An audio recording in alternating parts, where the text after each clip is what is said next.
13 kabanata. Sa iglesia nga na nasa Antioquia ay may mga propeta at mga guro, si Bernabe at si Simeon na tinatawag na Niger, at si Lucio na taga Cirene, at si Manaen na kapatid sa gatas ni Herodes na tetrarka, at si Saulo.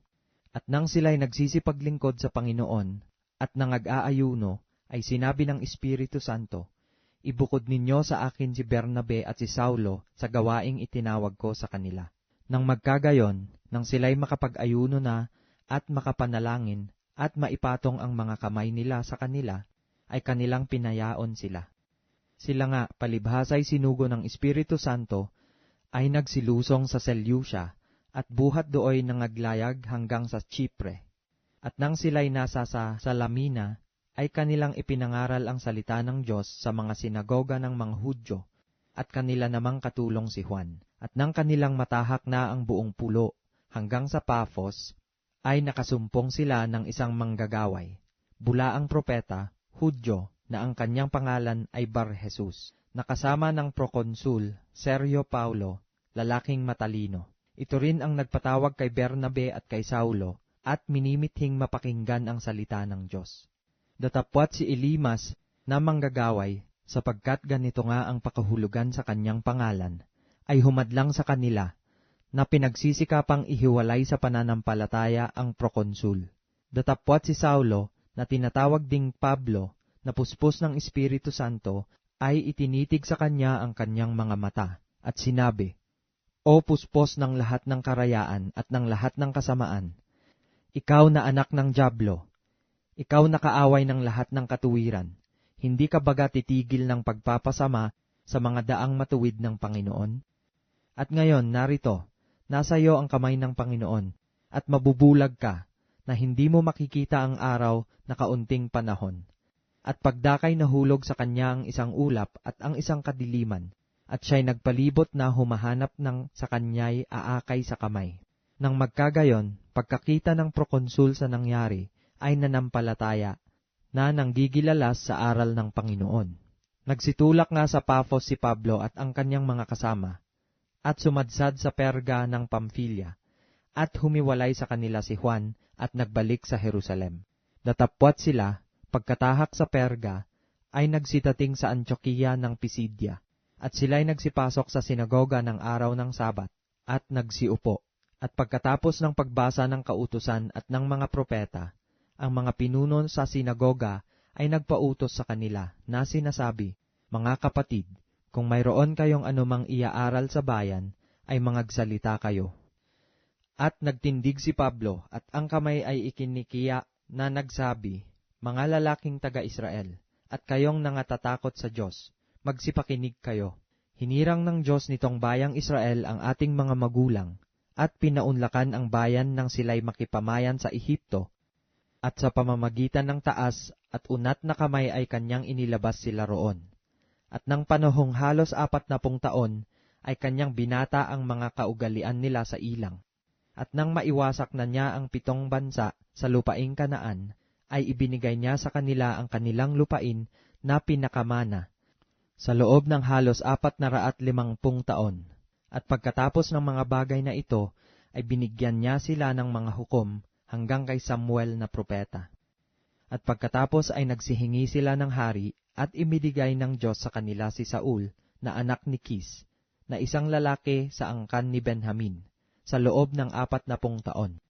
At nang siya'y alisin niya, ay ibinangon niya si David upang maging hari nila, na siya rin namang pinatotohanan niya at sinabi, "Nasumpungan ko si David na anak ni Jesse, na isang lalaking kinalulugdan ng aking puso, nagagawa ng buong kalooban ko." Sa binhi ng taong ito, ayon sa pangako, ang Diyos ay nagkaloob ng isang tagapagligtas, na si Jesus. Noong unang ipinangaral ni Juan ang bautismo ng pagsisisi sa buong bayang Israel bago siya dumating. At nang ginaganap na ni Juan ang kanyang katungkulan, ay sinabi niya, "Sino baga ako sa inyong akala? Hindi ako siya. Datapwat narito, may isang dumarating sa hulihan ko, na hindi ako karapat-dapat na magkalag ng mga pangyapak ng kanyang mga paa.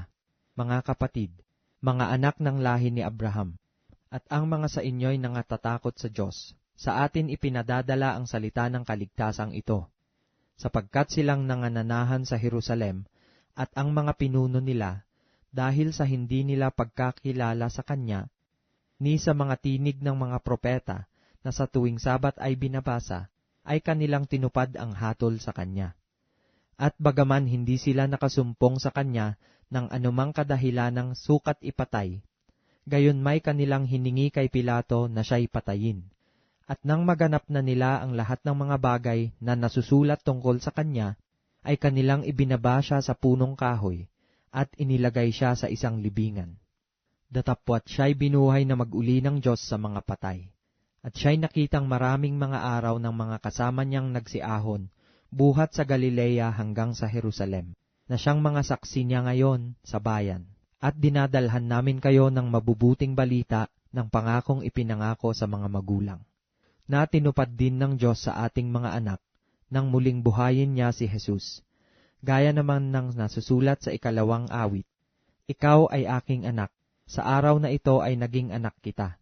At tungkol sa muling binuhay niya, upang ngayon at kailanmay huwag nang magbalik sa kabulukan, ay nagsalita siya ng ganito, Ibibigay ko sa iyo ang banal at tunay na mga pagpapala ni David. Sapagkat sinabi rin naman niya sa ibang awit, Hindi mo ipagkakaloob na ang iyong banal ay makakita ng kabulukan. Sapagkat si David, nang maipaglingkod na niya sa kanyang sariling lahi, ang pasya ng Diyos, ay natulog at isinama sa kanyang mga magulang at nakakita ng kabulukan. Datapwat yaong binuhay na mag-uli ng Diyos ay hindi nakakita ng kabulukan. Kaya maging hayag nawa sa inyo, mga kapatid, na sa pamamagitan ng taong ito'y ibinabalita sa inyo ang kapatawaran ng mga kasalanan. At sa pamamagitan niya, ang bawat nananampalataya ay inaaring ganap sa lahat ng mga bagay, na sa mga ito'y hindi kayo aariing ganap sa pamamagitan ng kautusan ni Moises. Magsipag-ingat nga kayo, na baka magsisapit sa inyo ang sinalita ng mga propeta. Tingnan ninyo, mga mapagwalang halaga at mga pagilalas kayo, at kayo'y mga param, sapagkat ako'y gumagawa ng isang gawa sa inyong mga kaarawan, isang gawang sa anumang paraay hindi ninyo pinaniniwalaan kung saysayin sa inyo ng sinuman. At pag-alis nila, ay kanilang ipinamanhik na salitain sa kanila ang mga salitang ito sa Sabat na susunod. Nang makaalis nga ang kapisanan sa sinagoga, marami sa mga Hudyo at nangaging Hudyong masisipag sa kabanalan ay nagsisunod kay Pablo at kay Bernabe, na sa pagsasalita sa kanila ay sila'y hinimok na magsipanatili sa biyaya ng Diyos. At nang sumunod na Sabat ay nagkatipon halos ang buong bayan upang pakinggan ang salita ng Diyos. Datapwat nang makita ng mga Hudyo ang mga karamihan, ay nangapuno ng kapanaghilyan at tinutulan ang mga bagay na sinalita ni Pablo at nagsipamusong. At nagsipagsalita ng buong katapangan si Pablo at si Bernabe, at nagsipagsabi, Kinakailangang salitain muna ang salita ng Diyos sa inyo. Yamang inyong itinatakwil at hinahatulan ninyong hindi kayo karapat-dapat sa walang hanggang buhay. Narito, kami ay pasasa mga hintil. Sapagkat ganito ang ipinag-utos sa amin ng Panginoon, na sinasabi, Inilagay kitang isang ilaw ng mga hintil upang ikaw ay maging sa ikaliligtas, hanggang sa kahuli-hulihang hangganan ng lupa. At nang marinig ito ng mga hintil, ay nangagalak sila, at niluwalhati ang salita ng Diyos, at nagsisampalataya ang lahat ng mga itinalaga sa buhay na walang hanggan.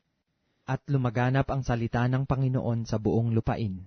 Datapwat inudyukan ng mga Hudyo ang mga babaeng masisipag sa kabanalan na may mga kalagayang mahal, at ang mga mahal na tao sa bayan, at nangagbangon ng pag-uusig laban kay Pablo at kay Bernabe, at kanilang pinalayas sila sa kanilang mga hangganan.